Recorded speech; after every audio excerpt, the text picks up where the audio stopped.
I was just riding on this feeling of success and just working harder and building bigger and going more and more and more and more. And then that for me resulted last summer into having a mini stroke in my brain by giving them even more responsibilities in their own areas and allowing them to step up to show that what they can do. I really noticed the company was doing far better even than before when I was trying to do it all on my own.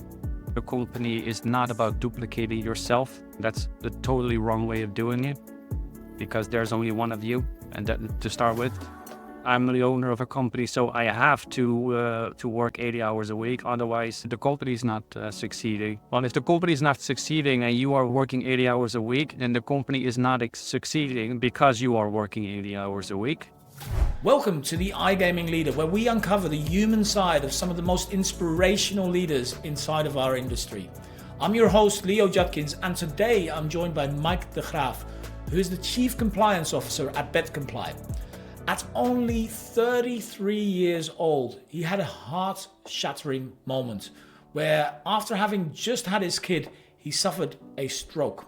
He will share with us exactly what led to that specific moment and what he has done since to maintain a high-performance lifestyle while managing his performance, his team, and his own well-being. With that being said, let's dive straight in. Hey Mike, welcome to the iGaming Leader. Really great to have you here. I've been really wanting to talk to you for quite some time because something I recently saw from you on LinkedIn. But first, just let me say welcome. Hi, thank you. Happy to be here. Cool. Hey Mike, you started in gaming in 2015. Been in the industry for quite a bit. But one of the things I noticed from your kind of going through your LinkedIn is you quickly rose to a team leader position. I'm just curious, what drove that rapid progression? And looking back, what are some of the things that you wish you knew back then when you first moved into that team leader position? Correctly stated, I started in 2015 in customer service. Back when I moved to Malta, I already had a number of years in the contact center industry from the healthcare industry. I was in traffic management and team leader positions there, but I realized also this is a new industry. So I was willing to go, learn it on the front line. So I started in CS, I did that for a few months. And then the opportunity came to become a team leader there before I rose into payment risk and compliance. One of the things that, throughout my career always is a constant is growth and at speed. I tend to nail that down to two things. So I am ADHD quite heavily also, but I'm diagnosed ADHD and high intelligence, which is a combination that is deadly in school. But if you find something that you're really passionate about or that you like to do, it creates big advantages. I soak up information like no other, and I also work harder like no other. When you first moved into that team leader position then, Mike, what were your first impressions of gaming? That must have been, it's you were at Access for All. I'm also Dutch, so kind of know what the company might be like. What was that transition like from moving from more of a big operator like that, like Access for All, to gaming, which was rather small when you first started, right? Yes, it was a real change of culture, actually. So I came from corporate in the Netherlands, like big office, roles and badges and all the kind of stuff. And then we went into 2015 iGaming. So for those who know what 2015 iGaming is, these are, if you're speaking about Malta, you're talking converted flats into offices, a bunch of youngsters trying to do a good job. And then in terms of the customers and the industry itself, I found it very exciting because there was a lot of going on always. But what I immediately noticed when I went into team lead positions and CS was also the complaints and the disputes, problem gambling, and criminal activity. So that's when you get a real sense on the front lines on what is happening when players play on gambling websites, which was totally new to me. So being Dutch, right? One of the things I also seen you say before is that you have this blunt Dutchie you're the blunt Dutchie in compliance, right? And having that background myself as well, I know sometimes we rub people up the wrong way because we're a little bit too direct. And sometimes it goes really well as well, right? So do you have any specific examples where perhaps that's either helped you or really kind of been a disadvantage for you in that, having that directness in a multicultural organization? Yeah, sure. So Well, where it didn't help me was initially with complaints, disputes, and refunds, because I was in charge of that for the whole department. And yeah, when someone is actually complaining or in a desperate situation or anything like that, being blunt to them doesn't help, because you need to acknowledge their emotions and go into their story, reinvestigate, and just say, sorry, terms and conditions. All right, it's not really gonna be helpful in that sense. So I really learned a lot in terms of soft skills and writing skills with being in charge of complaints and disputes over there. So that's where it didn't help me. Where it does help me is in what I've been doing for the last few years, which is compliance consultancy. So compliance is a very wide term. It encompasses a lot. Anything from responsible gaming and anti-money laundering to outsourcing and integrity and payments and HR and internal monitoring. There's a whole wide range. And there's also a whole wide range of interpretations and ways of doing it. And especially if you're in consultancy, they come to you for the answer. Like, hey, my marketing team is saying this, my legal team is saying that, my commercial team is saying this. What do I need to do and how do I need to do it? So they're looking for the straightforward and blunt answers. So that's where it really helps in getting the message across, explaining things. But it also helps if you're on an hourly rate, that you're fast in your answering. Do you notice that you're changing your approach in how you kind of communicate, or is that, that's just Mike, that's just what you're going to get? Yeah, mostly the latter. The people that we work with, they know what they can expect from us, which is straightforward business and straightforward talk and no nonsense, which helps them. So it's mostly the latter. I do have to give the warning or the heads up front when we're coming with new clients or new partners. I am Dutch, meaning I am very punctual. I'm never late. And 2, I'm very blunt and no filter. But it's only for the better. It's never to be disrespectful or anything like that. Hey, 2020, right? You made a big jump into consultancy, and during the pandemic, that's a big move, right? So I kind of did the same thing. I resigned from a directorship in 20. I know how scary that was, because it was a scary, turbulent time, and it's a big move. So what's compelled you to make such a bold decision in such an uncertain time? The market was calling for me, basically. So I was working in-house back then as a risk and compliance manager. And 2019, 2020 is when the Netherlands started to work towards opening of the market, because it opened up in 21. But in 20, I was already receiving calls and emails and LinkedIn requests from a lot of different parties saying, hey, the market is opening in the Netherlands. There's not many Dutch-speaking compliance experts out there. Can you help us out with the compliance framework or the license application and the policies, etc.?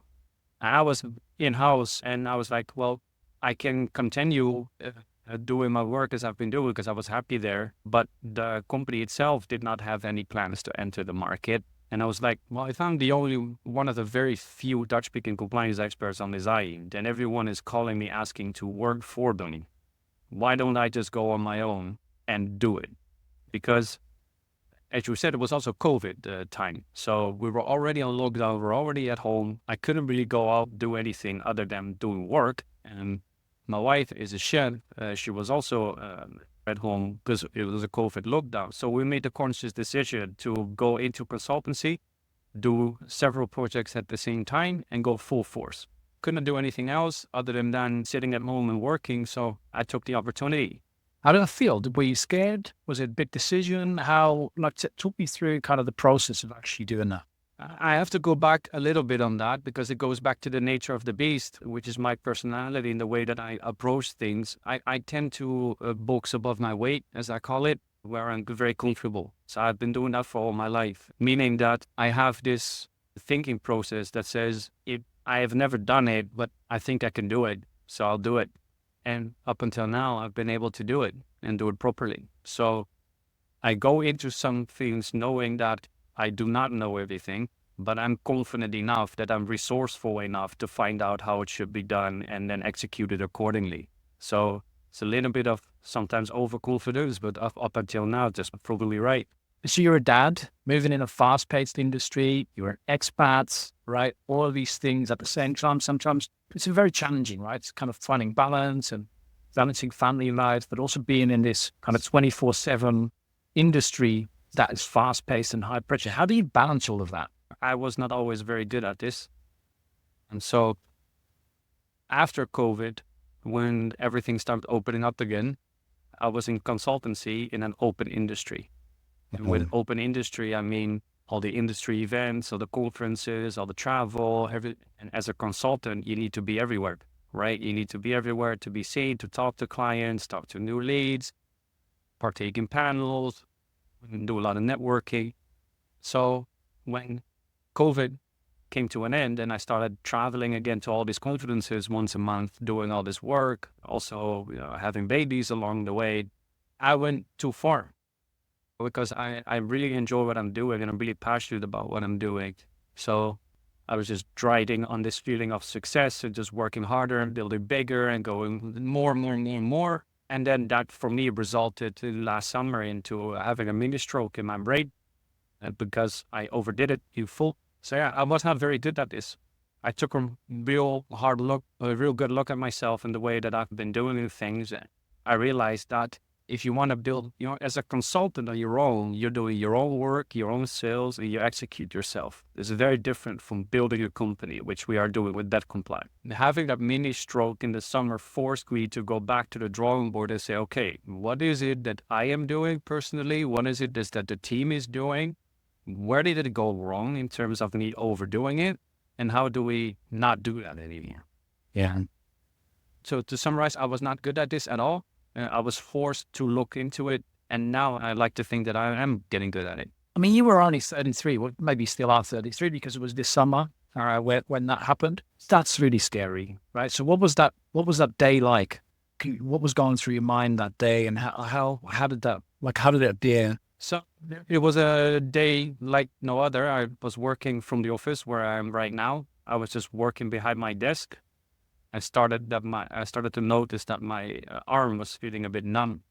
And I was like, oh, maybe I'm not sitting correctly or something. You have that sometimes, right? You're sitting at a desk and maybe your arm could get sleepy or numb. So I was like, oh, that's weird. Let me stand up. I tried to stand up and I noticed that my whole leg was also fully numb and I could not stand on it. So I was like, oh, this is weird. Maybe I need to walk it off, right? So I walked up to the kitchen to grab coffee. He noticed that my whole right side was just not functioning. And I tried to explain that. And as soon as I tried to explain that, I noticed that I couldn't talk anymore. I could not find any words. So it was all the classic symptoms, right? And then I also noticed that my whole face on the right side went numb as well. So I had all the classic symptoms, full of one side of my body fully numb, out of power, no strength, full loss of speech. Me being the workaholic that I am, instead of calling 112, I called our operations director, asking her, hey, as basically notified her saying, I cannot really continue work today because I don't feel well. But if you're having a stroke, you cannot explain that either. So I was on the phone, blabbing, blew up like this, and she got scared. And so I didn't realize it was a stroke until I actually went to the hospital and they told me you had a stroke and you basically almost died. You should have come here immediately and not after some time. So on the day itself, I didn't realize it as much. But when the doctor started talking to me and investigating me, doing my brain scans and my heart scans and all that stuff, then I started realizing how serious this actually is. I'm 33. I'm young. And I was going for cardiac appointments and brain scan appointments in waiting rooms full of 70, 80-year-old people. Then were looking at me like, what are you doing here? And that's when I started realizing, like, what am I doing? This is not normal. I should not be here. This is not okay. I went way too far with this. And it was also, I had the stroke in the week that my son was born. So it also took away, I don't want to say it took away the joy of it because I still experienced a lot of joy, but in the background of my head, I was still like, I almost died last week. So I had that in the back of my mind while we were having our third son. Well, because of the labor, I also had my 2 weeks of paternity leave, of course. So I had also forced paternity leave coincidentally because I needed that rest. And then in those 2 weeks, I really started thinking, okay, how do I structure this out so it doesn't happen again anymore? From the moment that I came back, also during my paternity leave, I really went back to a very strict diet, very strict sleep schedule, very strict work schedule. So a lot of us in the industry, especially people my age, we go way too hard, right? We don't do schedules. We sleep whenever we are tired. We work when the work needs to be done. We party, we network, we travel. And I really needed to go back to, I'm in bed by 9 p.m. I work from 8 to 4. I don't drink only during travel. I don't work after 4 p.m. anymore, meaning I really need to log off. Now, I can do maybe a phone call or one, but no more work.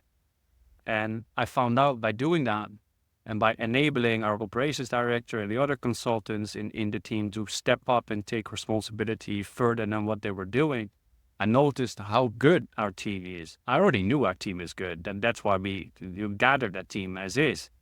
But by giving them even more responsibilities in their own areas and allowing them to step up to show that what they can do, I really noticed the company was doing far better even than before when I was trying to do it all on my own. That's awesome, man. What a fantastic result out of a really bad situation, right? Hey, quick pause here, because I know you can probably relate to some of the things Mike's saying around the insane pressure that we put ourselves under. Maybe you're compromising on your own health and well-being as well, just in order to meet that next deadline or to perform a little bit better. But we all know that that's not sustainable. So if you're a VP, director, head of, or C-level exec, and you want to create sustainable high performance, building habits and behaviors that you can practice in just 20 minutes a day, please join us in the iGaming Leader Mastermind.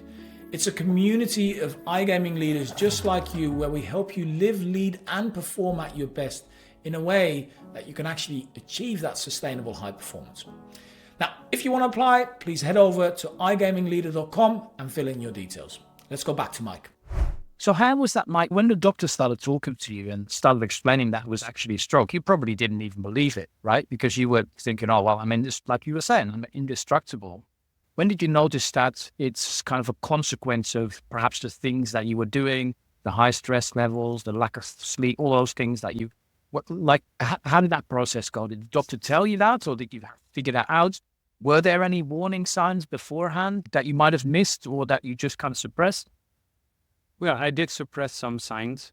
No, I was in the 6 months leading up to the stroke, I was losing weight. I'm not overweight by any means, but I was losing like a kilo a month on average. So I didn't see it as an indicator of that. I was just like, yeah, sometimes you lose weight, sometimes you gain. The fact that I was not sleeping well, I was blaming that on having small kids and being pregnant again. So I was just telling myself it was other things or justifying it in the back of my head, right? Because I was in the middle of growing this compliance consultancy firm, which was going amazing, and I could not have anything tarnish that, right? That could not be the issue. Everything else is the issue, maybe not that, because everything depends on it. So I took the signs as they were, and then when it all happened, when it actually happened, I didn't realize it was a stroke. When I was in the hospital, I realized it was a stroke, but I still was not realizing where it actually came from until the doctor started questioning me. Do you use drugs or anything? Do you anything to explain what happened? Because I'm 33, I have no pre-existing conditions, no terminal diseases of any kind. So there's not many reasons why I should be having a brain stroke, right? And, one of the things that contribute to having a brain stroke is high cholesterol and bad diet, but I was not overweight of any means, things like that, or overuse of drugs, performance-enhancing drugs or anything like that also is an indicator. So they started questioning me about this, and I was like, I don't do any drugs, and I don't do anything. What about it? So then they said, how is your stress level? I was like, well, it's a discussion on its own, yeah. And then I started explaining how my day-to-day is and my responsibilities, etc. And then they said, well, no wonder you got a stroke. I say, you better change that right now or you're going to have another one. So, and they made that very clear that if I continue down this road, it would end in me dying. So I had to be told, basically. And that made you feel for having to make those changes? Did you feel scared about having to make those changes and perhaps the consequence that might have professionally? Did you feel empowered to do it? And were you just only worried about your health? What did that look like? Must have been some internal conflict there as well, I suppose, from having gone through that mindset for so long, for so many years. But I completely surrendered, basically. When I realized that I basically almost died while I was having our third son, that was a point of realization that just made me surrender. Tell me what to do, I'll do it. Don't eat this, don't eat that. Don't do this, I won't do it. And I just completely surrendered. I'm also very lucky. I have a very supportive wife. We live in Portugal, but both our moms live very close to us, so we have a very good support system. Even though we have small kids, I am able to go to bed at 9 p.m. and have my rest because I need it. And my wife is a chef, even though I'm on a diet, because she knows how to make anything well or taste proper. I completely surrendered. And then within 2 weeks, I noticed the changes myself, and I noticed I got color back in my skin, and the sacs under my eyes started disappearing a little bit. I was feeling better. So I surrendered to the situation. Like, if I don't do this, then it's the end of the road. Like, literally, as soon as I started surrendering to it, I noticed the differences that it made for me personally on my health. And then I also saw the effect on the team. I saw the team stepping up. I saw the team doing well. I saw that performance was better or the same, or if not better. And why do you think that is, Mike? What are some of the biggest changes you think that has affected that? So when I was a compliance consultant on my own, I noticed why I'm doing the work that I'm doing, which is because the industry needs it, and the quality is not as good everywhere, and the level of compliance is not as good as it should be in some markets especially. I'm very confident in my own work because of the way I've been doing it and the success that I've been getting from it and the feedback that I've been getting from it. And then when you build a company, you try to basically duplicate yourself. And that is something you should not do, which is for any business owner out there. If you are good on your own doing something and you want to make a business out of it, don't try to duplicate yourself, because that's not how the world functions, right? Growing a company and a team is far different than doing it than scaling what you are good at on your own. Be forced to delegate fully and build in approval systems, QA systems, like funneling up to me instead of me signing off and actually executing the last parts. I could see that they feel that they get more responsibility, and therefore they want to do better because they want to deliver on what is being assigned to them. And my team also cares about me personally. So we were friends. So they also felt the need, like, hey, we really need to also support Mike in this, right?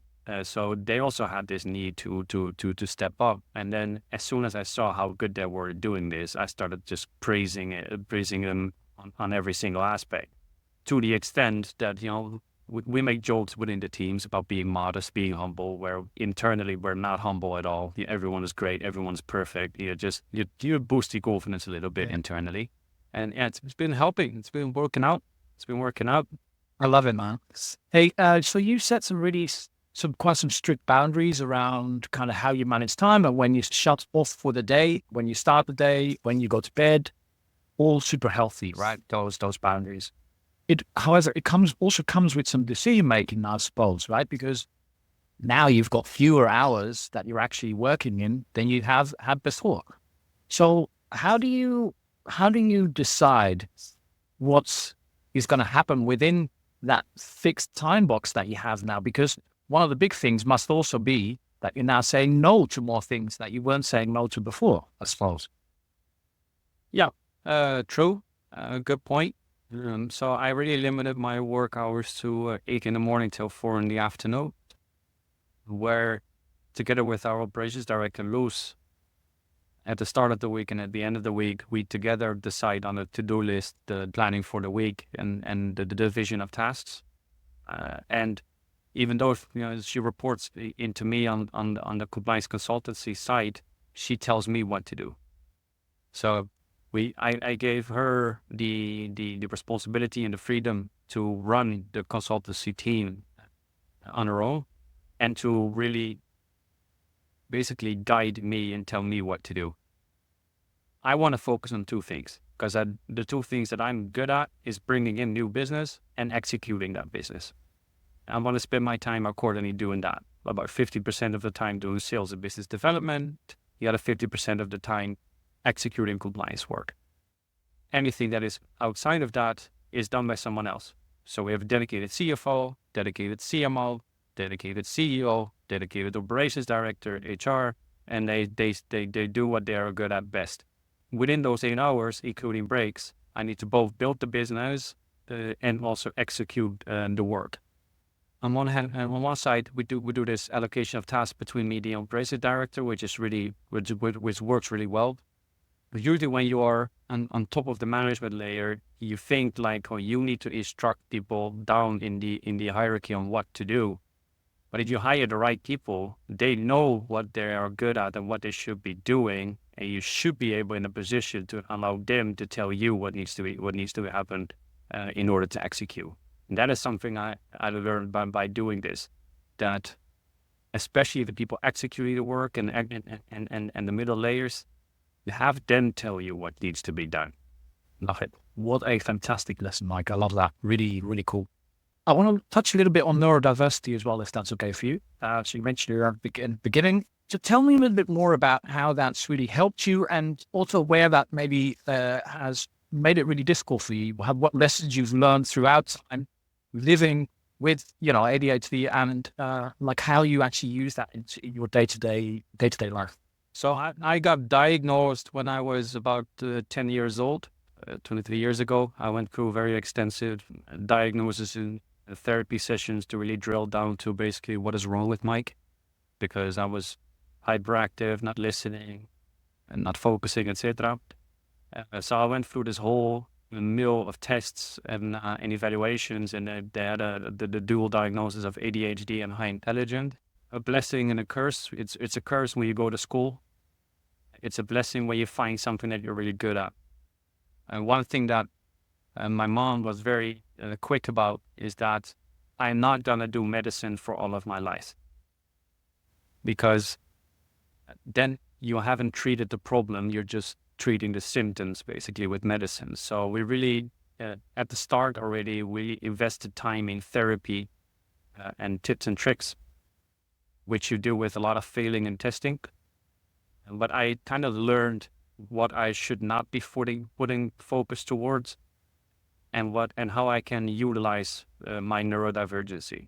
So one of the things that ADHD kids especially are really bad at is the small stuff, closing doors, picking up your shoes, hanging up your jacket, don't forget your school lunch, don't forget your books, all that kind of stuff. And I learned, it doesn't matter how much time and effort I put into trying to fix that, I will never, ever fix that. So why should I try and fix something that I cannot fix? Well, at the same time, I also am very good, because of my ADHD, at reading and digesting information and making decisions and creativity. And because my mom also acknowledged that, and she saw that, and she's the power of it. Now she started to not tell me off when I forgot my jacket, my shoes, my lunch, and anything like that, and help me build system and tips and tricks around that. Just small things like I have this dedicated place near the door, which is made for me, where I put my keys, my wallet, my thing, and everything.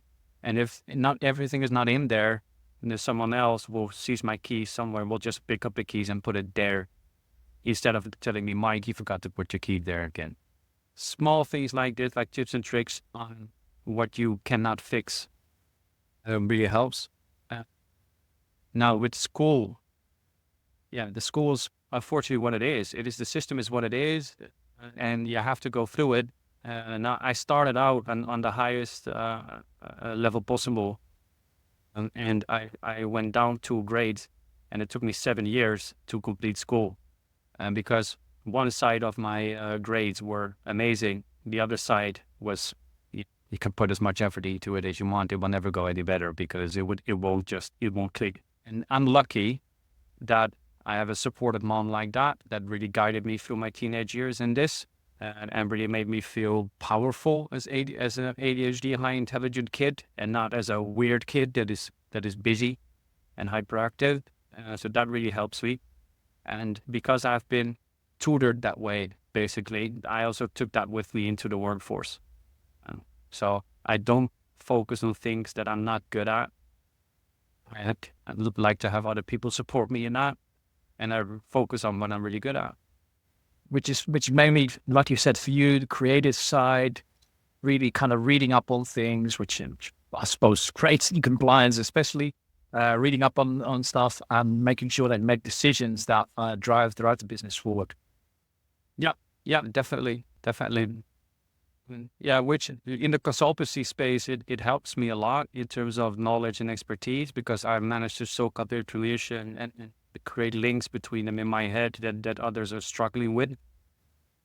With the difficult side, however, in consultancy, when you have a brain like mine, or the way that I operate, is pricing, which might be a little bit surprising, but the reason I'm saying it is because I can do the work processes in my head like 4 or 5 times faster than the average consultant does. So if someone takes 6 hours to do something, I can lightly do it in less than 2. So should I then apply an hourly rate that is 3 times as high? But if I do that, then everyone will be like, why is your hourly rate so high, right? Why? So you need to explain your pricing strategy then. Well, it does. Well, it's justifiable, right? If I do it 3 times or 3 times less the amount of time, then my rate should be 3 times as high. So instead of doing that, we more work towards fixed fees for projects and deliverables, because otherwise you're just competing with yourself or shooting yourself in the foot. Yeah, that's what I was going to say. Then you've just got to move to value-based pricing, right? Because otherwise it makes no sense. I read this story a while back from a logo designer, random, but a logo designer, and he's been doing it for 20 years. So super quick at making logos. Now, should he charge, way more per hour? Well, I don't know. He's quicker than somebody that has just started doing it, but you should just charge per logo, right? And the quality of the logo, of course, is going to make a difference. And it's very similar to you, I suppose. How did you feel about making that change, Mike? Kind of more towards project-based and value-based. Is that typical in compliance consultancy, or is that something that is, I don't know, how did that go? Oh, yes and no. So as BetComply, we tailor our pricing to the client, because we work with startups and tier 1 operators and anything in between. So Right, yeah. Some companies, they want fixed fees for budgeting reasons, and others want flexibility because of budget reasons and flexibility reasons. So whatever the client wants in terms of format, we do. My preferred way of working, especially when we're working on license applications or audits or reviews, is to work on a fixed fee basis, because it's very clear for everyone on what is to be expected on that side.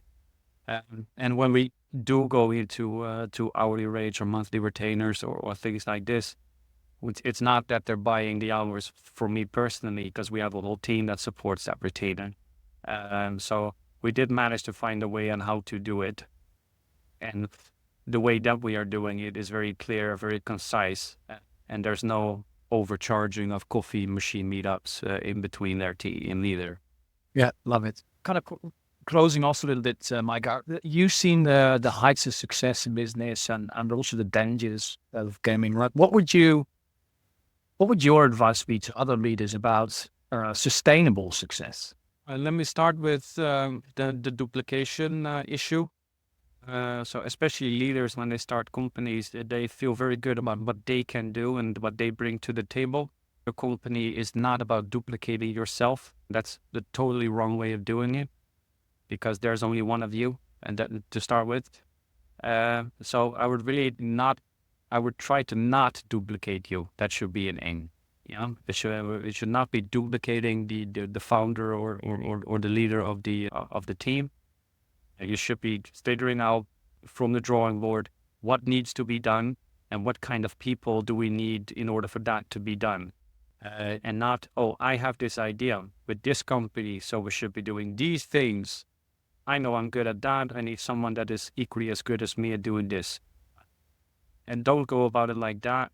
Break it down into tasks and activities, and what kind of people need to excel in those tasks and activities, and build your team from the ground up in that way. That is one thing that I I tend to advise. And the other one is your work-life balance. Everyone says work hard, play hard, and I'm the owner of a company, so I have to work 80 hours a week. Otherwise, the company is not succeeding. Well, if the company is not succeeding and you are working 80 hours a week, then the company is not succeeding because you are working 80 hours a week. That could very well be the reason why. The company should function within the boundaries that it's given. So within the 40 hours, within the time constraints that are there. If you are not succeeding within those boundaries, don't expand the boundaries, but rework what is inside those boundaries. I really love that, Mike. So if somebody that's listening is actually finding themselves there, right, working 60, 70, 80 hours and having no idea how to actually work fewer hours without having to compromise on their career or on their success in business, what should the first step be that they should take, you feel? Have someone else tell you. Wow, love that.